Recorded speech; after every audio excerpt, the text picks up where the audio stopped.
Good evening and welcome to SSU. We are committed as before to make this subject of Indian economy more interesting, more exciting, provided all of you stay connected with us. Lecture number 3, chapter number 1, Indian economy on the eve of independence. आज हमारा जो discussion का topic है वो agriculture sector on the eve of independence. चलिए इसको focus करने के लिए सबसे पहले हम लोग को यह समझना पड़ेगा, ये डिस्कशन इसके बिना स्टार्ट ही नहीं हो सकता। मतलब हमारे पास जो उस टाइम में जो व्यवस्था था वो जमींदारी सिस्टम, इसको अगर हमें एक लाइन में डिफाइन करना है, no right no left, straight to the point. एक फिल्म है, उसका गाना दुश्मन न करे दोस्त ने वो काम किया है, उम्र भर का गम हमें इनाम दिया। इसका मतलब क्या हुआ, ये तो हमारा दुश्मन था। माना कि ये ब्रिटिश जो था व्यापारी था, फिरंगी था, इसका तो इंटेंट क्लियर था कि हिंदुस्तान से हमें लूट और एक्सप्लॉयटेशन करना है, लेकिन यह तो हमारा अपना भाई था, यह तो अपने हिंदुस्तान का था। लेकिन ये हिंदुस्तान का जो जमींदार था, इसको अपने जो मजदूर भाई था उसके प्रति कोई इंटरेस्ट नहीं था कि वो अच्छे से जिंदगी जिए या ना जिए। चलिए इसको देखते हैं अच्छी डिटेल से। जो लैंड का जो ऑनरशिप तो ऑलवेज गवर्नमेंट के पास में होता है, और इन्होंने क्या किया था कि जमींदार को लैंड का ऑनरशिप दिया था और उसके बदले में सरकार जमींदार से लैंड रिवेन्यू वसूल करता था। अगर कोई जमींदार पैसा नहीं दे पाता था लैंड रिवेन्यू के फॉर्म में, तो क्या करता था, इससे वो जमीन छीन लिया जाता था और जो पैसा दे सकता था उसको दे दिया जाता था। अब जब इसका लैंड रिवेन्यू फिक्स है, तब ये जमींदार को छोड़ दिया गया कि भाई अब तुम पैसा इसके सामने में वसूल करो, खेती करवाओ, तुम्हारी मर्जी, जैसे उसको यूटिलाइज करना है। यह मालिक हो गया और है, ये खेती तो कर नहीं सकता। जो लैंडलेस लेबरर थे, उससे फार्मर्स जो है वो अपनी जिंदगी को जिंदा रखने के लिए खेती करते थे। अब जब वो खेती करेगा तो उसके बदले में जो टैक्स वसूल करेगा, लगान वसूल करेगा, इसका कोई लिमिट नहीं था। सरकार ने छोड़ दिया कि तुमको जो करना है, जैसे करना है करो, तो इसके लिए कोई टैक्स का लिमिट यहाँ पे नहीं था। पहला समस्या कि इसके पास में कोई टैक्स का लिमिट इसने नहीं रखा था। अब देखिए इसकी बदहाली की कहानी, हमारे हिंदुस्तान के फार्मर्स की कहानी इवन बिफोर इंडिपेंडेंस। जब आपके पास में अच्छा पैदावार होना या ना होना, इस चारों फैक्टर पे डिपेंड करता है कि जब हम खेती में पानी नहीं पहुंच पाएगा तो पैदावार अच्छा से कहां से होगा। अभी जब हम आज़ादी के 70 साल के बाद यह बात करते हैं हर खेत सिंचाई का पानी पहुंचना चाहिए, उस टाइम में तो मानसून ही मेन फैक्टर था। अगर मानसून अच्छा होगा तो पैदावार अच्छा होगा, अगर मानसून अच्छा नहीं होगा तो पैदावार अच्छा नहीं होगा। हम अपने आप को, अपने भाग्य को ही कोस सकते थे कि आज़ादी से पहले कभी भी हम लोगों को एट ए स्ट्रेच ईयर्स में अच्छा मानसून नहीं मिला। मानसून नहीं होगा तो पैदावार कहाँ से होगा भाई साहब। दूसरी बात, अगर जो हमारे पास में बीज होगा, जैसे हम बोएंगे वैसे ही हम पाएंगे, तो अगर हमें अच्छी क्वालिटी का बीज नहीं होगा, उसके लिए कोई इनोवेशन नहीं होगा, उसके लिए कोई रिसर्च नहीं होगा, तो कहाँ से हमारा पैदावार का इंप्रूवमेंट होगा। ये तो इसके लिए कोई फोकस करने वाला था नहीं, ये तो इसको पैसा मिल रहा है तो ये कहाँ से फोकस करेगा। तो ये हमारे पास क्या था, जो हम उपजाते थे उसमें से कुछ पोर्शन रख देते थे कि अगले साल उसे दोबारा उसको बोना है और उसके बाद में खेती चलता था इसी तरह। तो हमारे पास लो यील्ड का जो था सीड था, बीज था। Lack of farms equipment, mostly हम सब लोग जानवर पे डिपेंडेंट थे। बैलों से हम लोग खेत को जोतते थे। कहाँ उस टाइम में ट्रैक्टर्स किसी के पास में होता था तो बोलते कि हाँ भाई इस साहब के पास, जमींदार के पास में ट्रैक्टर है। मतलब यह है कि हमारे फार्मर्स के पास में तो थे नहीं, अगर इससे लेना भी होता तो कुछ उसके बदले में वो फोकट में तो नहीं करेगा, अपने कुछ ना कुछ पैसा जरूर लेगा।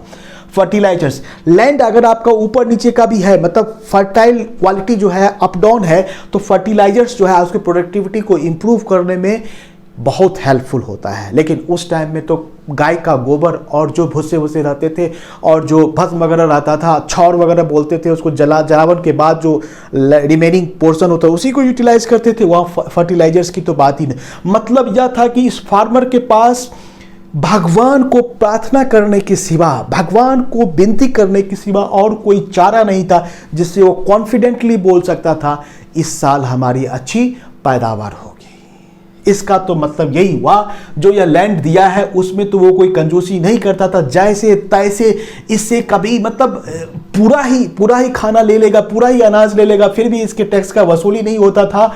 जब हमें सीजन के स्टार्ट करने से पहले ये सब इसको फंड का जुगाड़ करना था, ये सब को फंड को इसके लिए व्यवस्था करना था, तो इसके पास में तो बेचारे के पास में खुद इतना पैसा नहीं है, खुद इतना अनाज नहीं है जो साल भर चल सके।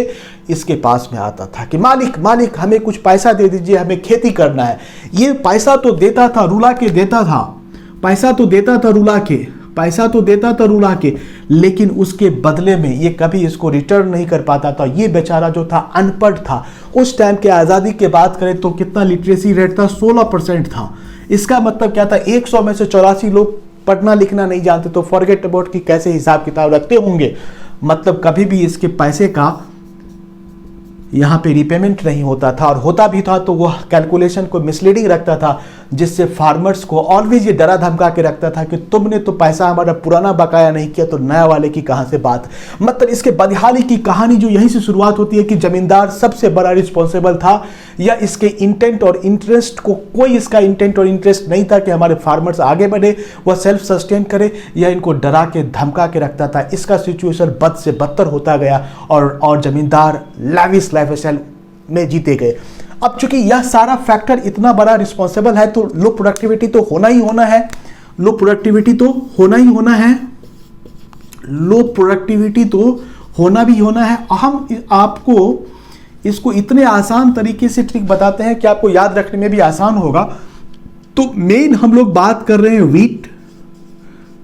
वीट और राइस का, ठीक है। राइस, जब आप किसी भी क्रॉप का या एग्रीकल्चर की प्रोडक्टिविटी की बात करते हैं तो हम लोग ऑलवेज बोलते हैं केजी पर हेक्टेयर, कितना प्रोडक्शन हमारा एक हेक्टेयर में है, that is called productivity. Productivity is measured by KG per hectare. अब जब हम 1947 की बात करें, 1947 की बात करें और 2016 और 17 की बात करें तो हमारे पास देखिए वीट का जो है 660 केजी पर हेक्टेयर का प्रोडक्शन था। इसमें से 5 जोड़ना है, 650 राइस का। अब इसको सेकंड लाइन को याद रखने के लिए क्या कीजिए कि ये सेकंड वाला लाइन है तो 2 और हमने क्या जोड़ा था 550। इसका मतलब क्या हुआ, सेकेंड सेंचुरी की बात करें 20 तो 21st सेकेंड लाइन भी है तो 2 और जो 5 आपने जोड़ा था 550 हो गया, तो जोड़ दीजिए तो 3215 होगा। उसमें से एक और जोड़ दीजिए तो 3216 केजी पर हेक्टेयर। मतलब ये आपको चार्ट जो है, टेबल जो है याद रखने में आसान होगा। 660 से चालू किया था, 5 जोड़ा था 2550 और 3216। मतलब प्रोडक्टिविटी को अगर आप देखें यहाँ से और यहाँ का कंपेरिजन करें, मोटा मोटी जो है 5x की बात करते हैं और यहाँ की बात करते हैं 4x की बात करते हैं। मतलब इतना बड़ा गैप था उस टाइम में कि जो प्रोडक्टिविटी के एंगल से यह सारा फैक्टर जो था, ये 4 फैक्टर के साथ साथ जमींदार इसके लिए मेन रिस्पॉन्सिबल था। कभी वो चाहता ही नहीं था कि हमारे फार्मर्स आगे बढ़े। तो दूसरा वाला आपने देखा कि प्रोडक्टिविटी जो उस टाइम में कितना कमजोर था, कितना वीक था, ये सारे कारण की वजह से। अब आगे चलते हैं तीसरा वाला, चूंकि उसके पास में तो अपना इतना औकात था ही नहीं, अपना इतना सामर्थ्य था ही कि नहीं कि साल भर खाना हो सके कि नहीं हो सके। इसका मेन फोकस तो यही था कि इतना पैदावार हो जाए जिससे उसका जिंदगी चलता रहे, और उसके लिए हम बोलते हैं कि उस टाइम जो उनके पास में सिस्टम था that is called subsistence farming. Productivity low है, इतना टेंशन है, तो क्या होगा कि जो ये प्रोडक्शन करते थे सिर्फ इसके लिए करते थे कि जो उनका नेसेसिटी था वही पूरा हो जाए, तो बहुत बड़ी बात होती है। मतलब production meant for family consumption, और इसको ऐसे भी बोल सकते हैं नो मार्केटिंग सरप्लस। इसका मतलब क्या हुआ, आपने प्रोडक्शन किया और उससे आपके फैमिली के कंजम्पशन से ही बाहर नहीं आता, आपके उसको टैक्स से ही बाहर नहीं निकल पे आ रहा है, तो आप मार्केट में क्या बेचोगे, कहाँ से आपके पास में पैसा आएगा, कहाँ से आप बोलेंगे कि हम बेहतर हो सकते हैं। मतलब बैड टू वर्स होगा। यह सिर्फ और सिर्फ सबसिस्टेंस फार्मिंग पे फोकस कर रहा था, ठीक है। अब जो है यह व्यापारी था। इसका मतलब यह हुआ कि जब हम ब्रिटिश हुकूमत की बात करते हैं तो 1760 से 1860 जो है यहां पे इंडस्ट्रियल रिवॉल्यूशन हुआ था। क्या था? इंडस्ट्रियल रिवॉल्यूशन हुआ था ब्रिटेन में। इसका और यह जो ब्रिटिश जो इंडस्ट्रियल रिवॉल्यूशन था, इसमें मेन जो इंडस्ट्री जो लीडिंग में था वह कॉटन एंड टेक्सटाइल। क्या था? कॉटन, टेक्सटाइल, जूट, ठीक है। ये कॉटन, टेक्सटाइल और जूट था। तो ये तो था व्यापारी। अब इसने देखा कि हमें ऐसे मार्केट की तलाश है जहां उसके इंडस्ट्रियल रिवॉल्यूशन को अच्छे तरीके से आगे बढ़ाने के लिए रॉ मटेरियल का जरूरत था। तो इसने ऐसा फोकस किया, फोर्स्ड कॉमर्शलाइजेशन। क्या फोर्स्ड कॉमर्शलाइजेशन? क्या किया? Forced commercialisation of agriculture products. इसका देखिए मतलब क्या हुआ? मतलब यह हुआ, जो हम कॉमर्शलाइजेशन की बात करें, इसको जो कॉटन टेक्सटाइल को क्या बोलते हैं? कॉमर्शियल क्रॉप या कैश क्रॉप्स बोलते हैं। इसने ऐसा बोला, अंग्रेजों ने ऐसा बोला कि देखो भाई, तुम अगर कॉटन, टेक्सटाइल, जूट या इंडिगो की खेती करेगा तो हम क्या करेगा? तुमको पैसा देगा। क्या करेगा? पैसा देगा।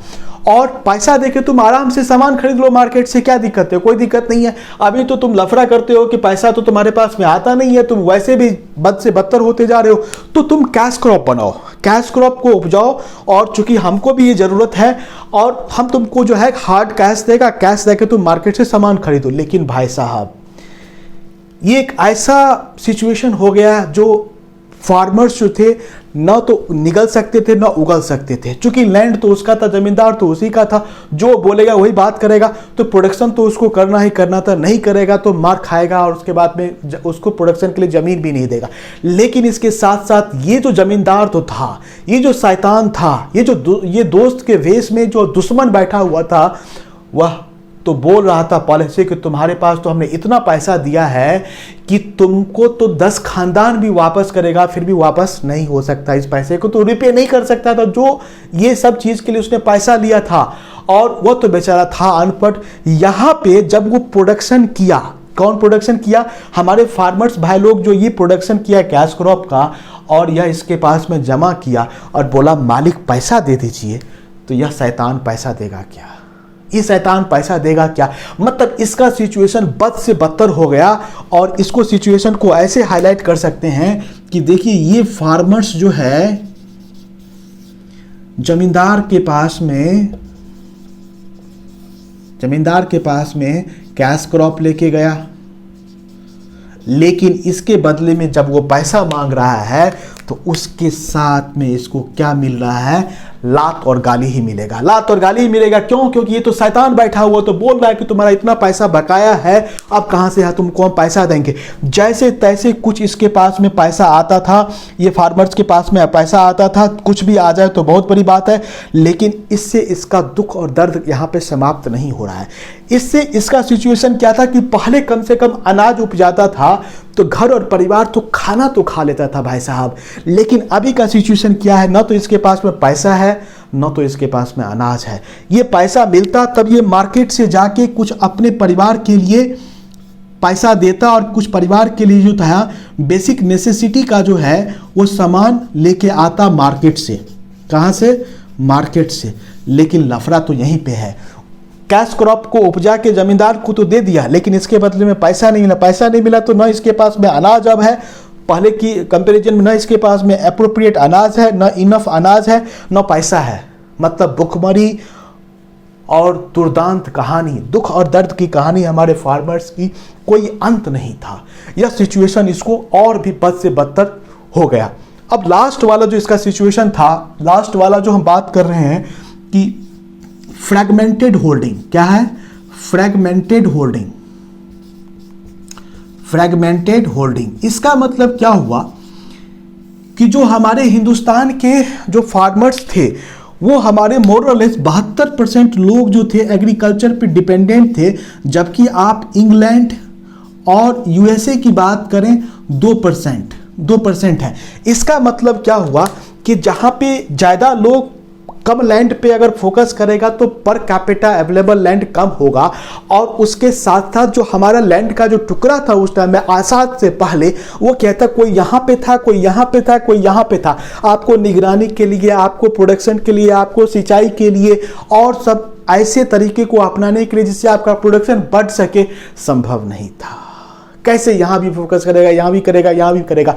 तो फ्रैगमेंटेड होल्डिंग की वजह से, जमीन का टुकड़ा इधर उधर होने की वजह से, as well as per capital land available कम होने की वजह से हमारा समस्या और भी विकराल था। इसका मतलब तो सर यही हुआ कि अगर हम 1 से चालू करें और 6 तक जाएं, मतलब समस्या ही समस्या था।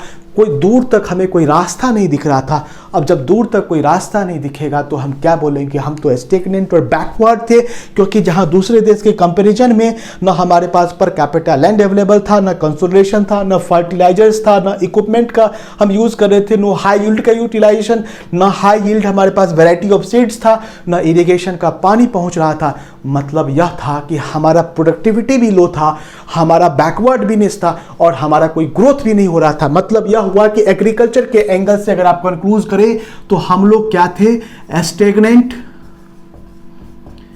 And backward. स्टेगनेंट का मतलब क्या हुआ, लो ग्रोथ और नो ग्रोथ, लो ग्रोथ और नो ग्रोथ, और बैकवर्ड मतलब as compare to other part of the world we were backward. मतलब हम लोग जो टेक्नोलॉजी का यूज कर रहे थे, जो प्रोडक्टिविटी था वो काफी पुअर था। So this was the whole comparison, this was the whole conclusion, जहां हमने कोशिश किया, इस छोटे से जगह अवेलेबल था उसमें हमने बारीकी से इस सारी चीज़ों को समझा। I hope you got the point. अगर फिर भी कुछ आपके पास दिमाग में कोई क्वेश्चन है, कोई कन्फ्यूजन है, तो must make sure you put up the comment in the comment box. We will respond as soon as possible. So stay connected, keep watching, and my best wishes to all of you.